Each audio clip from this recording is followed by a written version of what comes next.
Sorry for the sudden interruption. I'm going to assume that this is Jane's mother's phone number that I'm texting, correct? I am her fiancé David's father, and you can call me Michael. Sorry for not having gotten in touch with you any sooner. My name is Laurel. I think the last time we spoke to one another was years ago when they first started dating, right? I was able to get your phone number from David. Yes, I heard about that from him. Sounds like you have something to ask me about, so what could that be?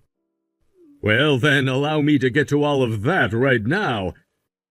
Understanding that something like Jess's family having only been her and you, that would make for a bad picture of us, and I'm therefore going to ask that you do not come to her wedding in 2 days. What? By that, do you mean that you're upset with the fact that I'm her only parent currently? Correct, that's what I'm saying. Just the idea of someone having only been raised with one parent is a bad one. I understand that, but what about the rest of the family that will be going to the wedding? I have people that I can have stand in for you, so there won't be any problems there. You're having people stand in? I can't believe this. What have Jess and David said about all of this? Considering I'm the head of this house, those two will listen to everything I have to say about it and abide by it. I just need you to stay quiet and make sure not to show up to the wedding on the day of. No way. Anyhow, I'm going to need you to cut ties to Jess. I'm already having to take on someone like your daughter who had a stunted education and everything under you, so you should be more than thankful for that. If you really care for your daughter's happiness any, you won't speak about any of this to her. Laurel, hello. Do you have a moment to talk? Hello, David. Would you like to come with Jess and I to the wedding tomorrow in my car? What?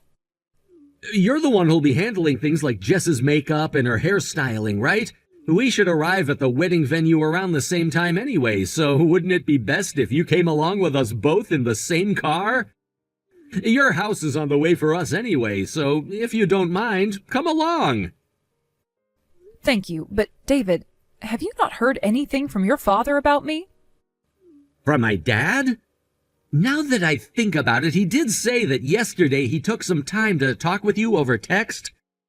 Don't tell me he was being rude to you about something. He was talking to me. I'm sorry to have to say things like this about him to his own son, but I have no other choice, it seems. What the heck did my dad end up saying to you? Do you want to take a look at all the things he sent to me yesterday? I think sending you the screenshots would be a much more efficient way of handling this, instead of me trying to explain things. That's a good point. You can send me those screenshots. Wait! If you don't mind this, how about I make my way over to your house right now, and you can show me everything he said to you in person. And if things require it, we can begin to talk about how to deal with my dad right away. If you're going to be coming, then can you bring Jess along as well? Of course I can. She already said to me that she wants to come, so we'll be coming together. Understood. I'll see you both soon, then.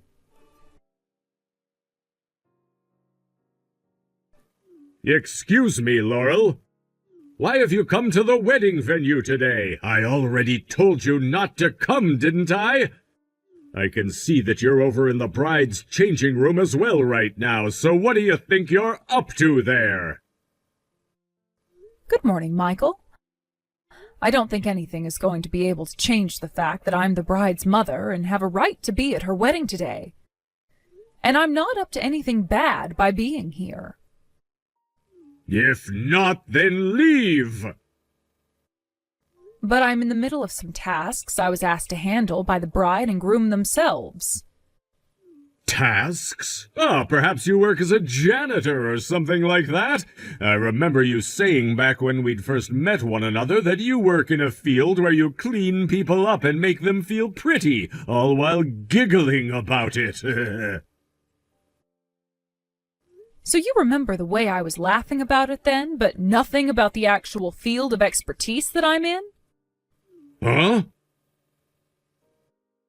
I'm really sorry to stop things here, but I'm in the middle of prepping the bride for her wedding day, so I must go. Hey! You get the hell out of here right now! I told you already that the bride having only one parent, and that being only her mother, is a bad look for us. Someone who should have already cut ties to her daughter shouldn't be coming into here thinking she can be around us.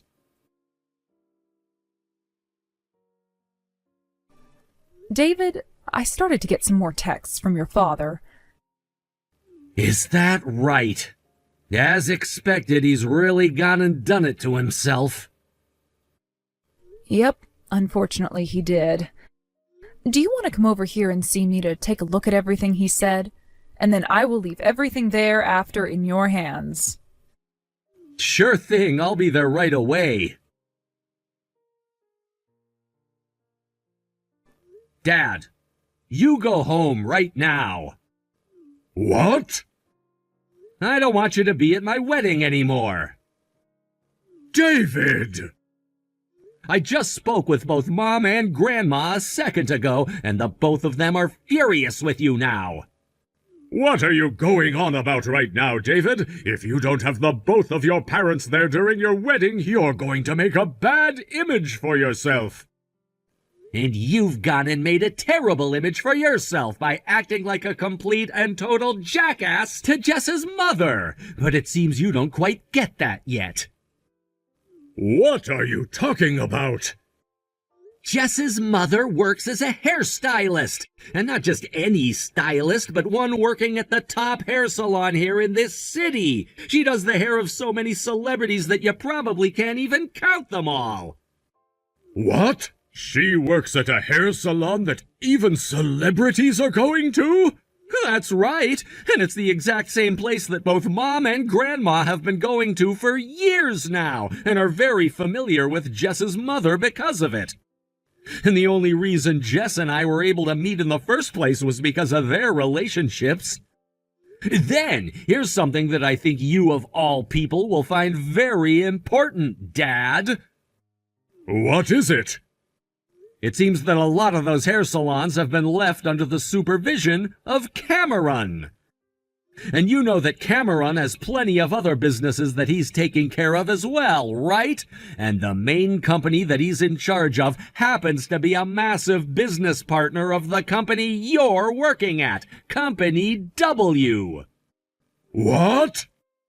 He happens to be Jess's brother, but you never met him before because all of the times you guys were around, he was busy with things like the businesses. But you did get his business card at one point, correct?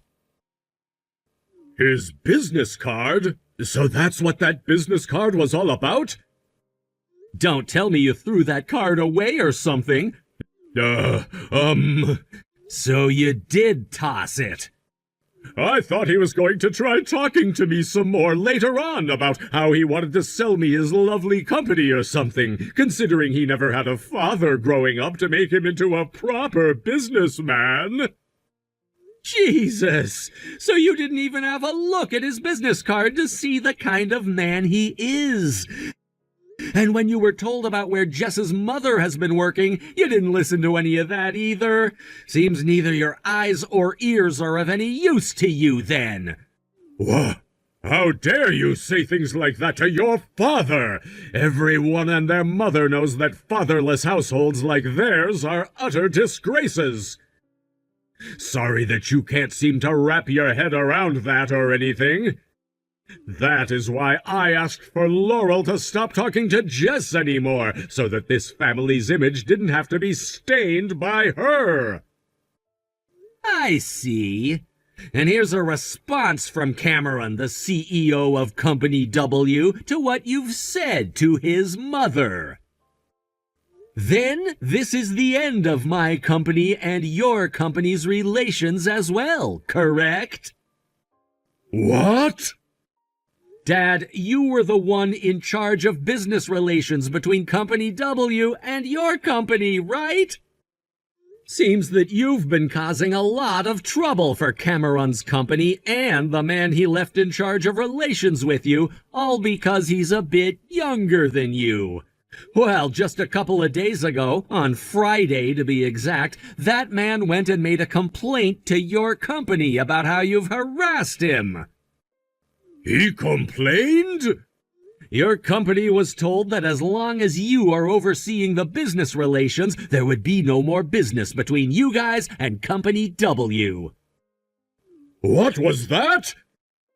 In preparations for this wedding today, you took off that Friday, right? Well, when it comes to this Monday, you're going to be hearing all about what's happened while you've been out of the office. And here's a word from your CEO of Company A. Huh? My CEO is here right now with you guys? Cameron happens to be close friends with your CEO, and considering how long they've been friends for, he's also family friends with Laurel and Jess. In other words, not another person here has the same kind of skewed views on people like Laurel that you do, and not a single one of us wants you around. No way! If you understand what I've said, then hurry up and leave this place right now. If I have to have a father like you around during my wedding, I'll be more than embarrassed. I'm also going to be cutting ties to you now. Wait a minute, David. If you do something like that to me, then you will have to say goodbye to both your grandma and mother as well. Are you really okay with something like that? The only person I'm cutting ties to is you, Dad. What? What are you talking about? If you have no intent to celebrate the joining of this family with Jess's, then you can grab your things and leave this place right now. I've already gone and told the staff about what you've done and what to do with you. Oh, wait! Just go the hell home. Laurel, please, can you find some way to talk my wife out of what she's thinking? Good evening, Michael. That must mean that the talks about divorce are going well for her? That's correct. I would really like you to go and have a word with her right now to try and avoid this divorce, or else... I hear that she's the owner of that house and everything, so if you get divorced by her, you have to go. That's absolutely right. I heard this from your wife as well, about how back in middle school you had to start living in a fatherless household. What? I'm not sure what kind of person your mother was, or in what way she raised you that led to you becoming the pathetic man you are now, but with you so against me and the person I am, that must mean that you are also against your own mother and downright hate her, correct? Yes, that's right. She was divorced by my father because she was too ugly and useless for him. I wanted to go with my father after the divorce, but my mother took custody of me anyway. I hated my mother because she put me into that fatherless household and would be gone day after day working, yet still not make enough to get us out of poverty. Also, she'd never bother to care for me, and that's why I hate her more than anyone else. So she was having to work her butt off in order to take care of her only child?